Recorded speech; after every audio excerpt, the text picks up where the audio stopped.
I've got to say, there was a try, and boys, remind me of who scored the try. There was a try that pretty much put it beyond doubt for the Roosters, and they'd gone for a captain's challenge. Actually, it wasn't a try, it was a captain's challenge, and Jai Arrow had knocked the ball out of In the the event hand. of making a tackle, his left arm hit the ball and knocked it out of Tyrell May's hand. Tyrell May's hand, hand, And that decision went against them. And at that moment, I felt so sick for Jason Demetrio. Like, at that moment, he would have known, Try being a South fan. we're out. We're not making the finals. Yeah. Regardless of what you think, but you got to be human about it. Immense pressure is on Jason Demetrio, and I felt so sick for him. But people will say that he needs a good start next year. He had a good start this year. Like, he had an incredible start. They were leading the comp after 11 rounds. Is he guaranteed to be coaching round one? Yeah, they got Jack Whiten coming there. Yeah, he'd be coaching round one. Unless part of the review, and we spoke about it last week. Oh, you weren't here, Sugar. We spoke about it last week with Jimmy. Basically, what's happened with Sam Burgess, whether it's right or wrong, has planted a seed amongst the chairman, Nick Pappas, and the CEO, Blake Solly, and general manager of Rugby League, Mark Ellison, all fine administrators of the game. But as part of a review, and I'm a South fan, I love Jason Demetrio, one of the greatest guys you'd ever want to meet in the game. But as part of a review, and he alluded to it last night, to his credit, he put his hand up, but as part of a review, they'll ask the question, even though Sam's not here anymore, was he right in some ways? Are some of these players getting away with? It'll form part of their questioning, part of their review. AP, just before you answer this, and I won't give my answer right now, but if I'm going to make a very bold, audacious prediction, which it's right out there. I've got absolutely zero intel about it. Have you got some breaking news? No. But if I know one particular person, I believe they are the greatest stock trader. If rugby league was a share market, this particular person is the number one. He is the Warren Buffett of share trading when it comes to rugby league. In what? When to buy and sell where you're at. Okay, I'll get to that in a moment. Yep. What are your views, AP? On Demetrio being there next year? I can't.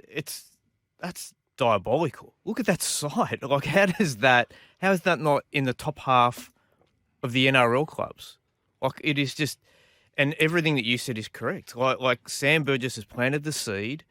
Something has to change. And, you know, the guy coming in is obviously going to be very good friends. We're talking about Jack Whiten, friends with Latrell, friends with Cody, same management group. And again, is it cliquey? Like, I know coming into the, I went there during the week to do a bit of media stuff.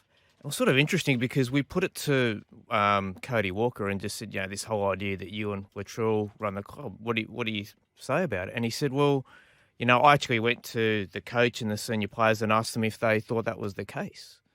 And I'm like, well, shouldn't you know the answer? I'm thinking... But you know what? If it is the case and they're not brave enough to say, well, that is the perception, well, then maybe it is the case. Well, that's right. Of course it's the case when it comes to the playing group. I mean, they're the big dogs. Yeah. They are the most influential players in that playing group, and they do run the club from a playing group point of view. I'm not talking about administration and the decisions that are made on an operational basis each and every day, what's in the best interest of the club.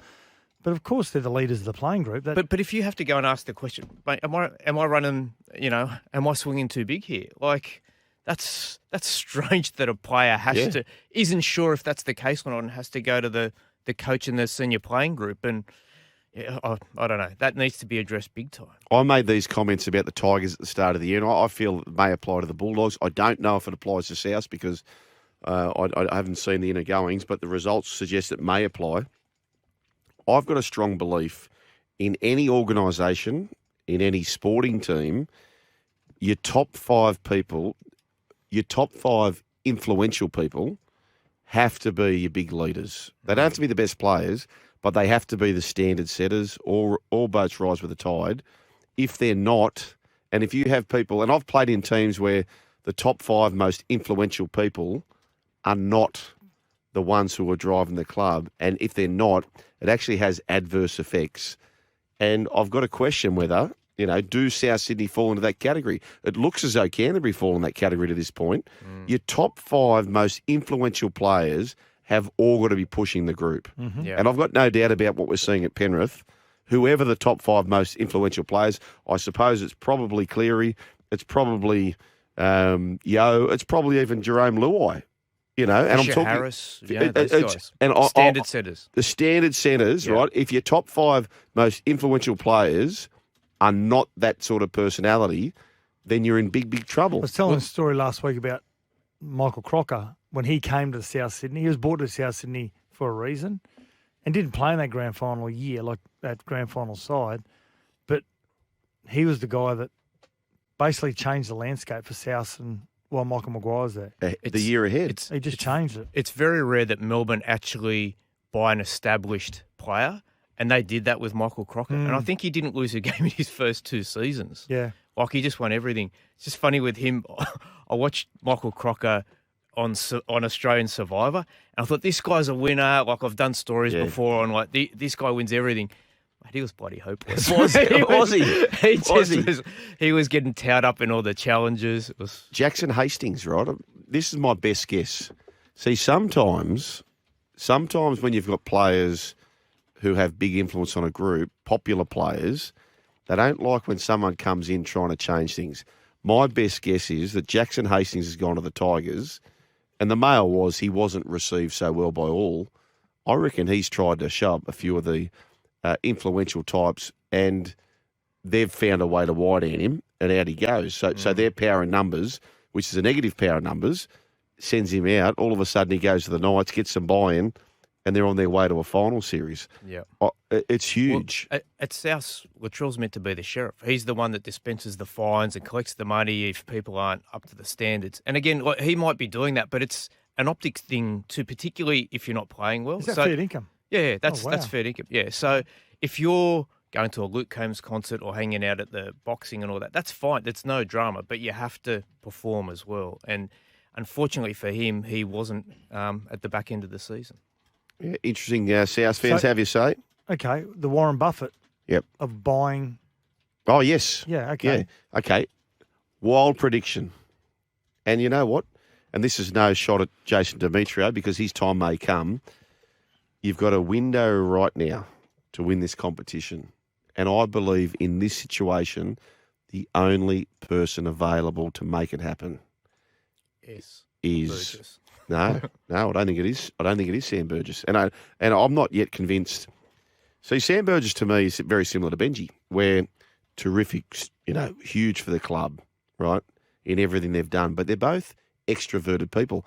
I don't know too many extroverted coaches, personalities who've gone on to make huge careers. If you think about the great coaches we've had, Ivan Cleary, introvert. Desi Haslerford, he achieved introvert. Wayne Bennett, introvert. Jack Gibson, introvert.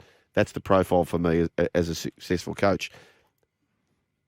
How would this phone call go? G'day, Wayne, it's Blake. Have you got one last year? Have you got one last year? Christian Wolf's ready to go. You've set up the Dolphins. They're fine to go. Have you got one last year at the Cardinal Red and the Myrtle Green? How would that call go, and how would it be received at the other end?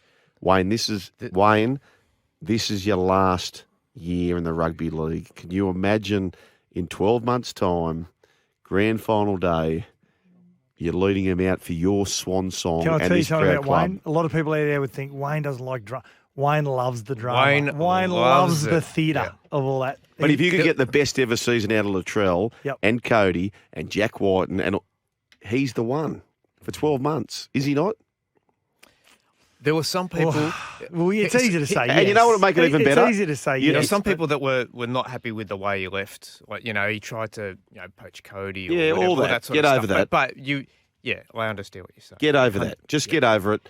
And just go, we've got this premiership window now. And if I'm Wayne, I'd say I'm doing it on one condition. Jason Demetrio stays with me. And I reckon that would go down bloody awesome. I reckon it'd go down like a lead balloon with Jason Demetrio. Yeah, true. You reckon? Yeah, absolutely. Being an NRL coach and then being given your L plates again, that would not sit well. Okay, what about if you sold it as a co-coach.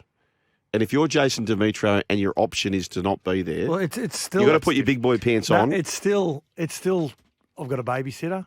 Yeah. The thing is, So you reckon he'd leave? It's like being To what? What would you leave to? It's like being a babysitter at home. Mum and Dad go to the movies for date night, and you're getting a babysitter at 13, and then at 16 years of age, they're going on date night. You're still getting a babysitter. I get I'm old that. enough to stay here by But myself. what's option B? but everyone knows that you're basically the assistant again. And then Wayne goes in 12 months' time, and all of a sudden you have the respect of them as a head coach. That would never work. And I'll only say this too, like from a Dolphins point of view, Wayne's arguably done his job to this point. Yep. You know, the players that he got there, they got off to a flying start, and it was absolutely humming. I'm just saying, if it was me, right, and with the greatest respect to Jason Demetrio, who's a good guy, and I'd want to keep him in the club. Good coach too. I would make that call 100%. I would make that call, and I just think the fairy tale around it all. Anyway, that's all I think. You know, it's not a bad suggestion, but what I would say is the next appointment for South is an assistant coach, because Bomber Morris is going and Sam's gone. An assistant coach for Jason Demetrio that is happy to put on the black cape and play bad cop.